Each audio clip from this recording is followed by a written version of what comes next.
Matthew chapter 10 verses 34-35. Think not that I am come to send peace on earth. I came not to send peace but a sword. பூமியின் மேல் சமாதானத்தை அனுப்ப வந்தேன் என்று எண்ணாதிருங்கள், சமாதானத்தை அல்ல பட்டயத்தை அனுப்ப வந்தேன் என்று இயேசு சொன்னார். This word is more concerning to people who are trying to follow Christ. இங்கே இயேசுவை பின்பற்றலாம் என்று நினைக்கிறவர்களுக்கு அநேகருக்கு இந்த வார்த்தை மிகவும் அவசியமான காரியமாய் இருக்கிறது. So to you and me it is also vitally important. So this is clearly for us saying Jesus clearly never came to send peace on earth but to send a sword. He clearly says that he came to make a distinction. அவர் என்ன சொல்லுகிறார் என்றால், நான் சமாதானத்தை உண்டாக்க வந்தேன் என்று நினைக்காதீங்க, நான் பிரிவினையை பூமியிலே உண்டாக்க வந்தேன்.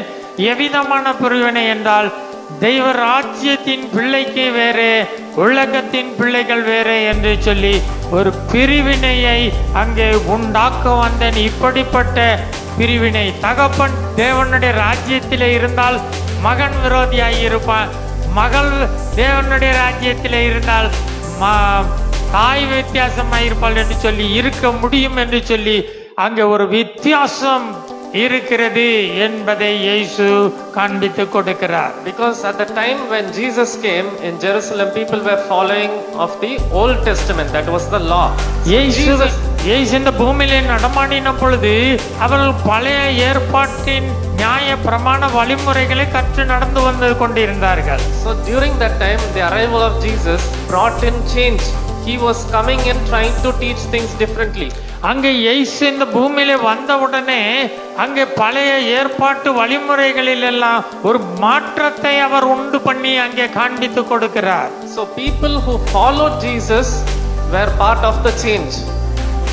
அங்கே இயேசுவை பின்பற்றுகிறவர்களுக்கு இயேசு ஒரு வித்தியாசமான ஒரு வாழ்க்கை முறை அவர்களுக்கு கற்றுக் கொடுத்திருந்தார். That's why he says, those who follow me, I am not coming for them to send peace among their family members, but to bring a sword, to choose some person for Christ, to choose a person from death, to choose a person from the death of the law. அங்கே இயேசு அவர்கள் மத்தியிலே ஒரு இருளிலிருந்து ஒரு விடுதலை, ஒரு நியாயப்பிரமாண சட்ட திட்டங்களிலிருந்து ஒரு விடுதலை, இப்படிப்பட்ட ஒரு வித்தியாசமான ஒரு பிரிவினையை உண்டு பண்ணி தேவ ராஜ்யத்தின் வேறு, இந்த உலகத்தின் வழிமுறை வேறு என்று சொல்லி ஒரு பிரிவினை உண்டாக்க வந்தேன்.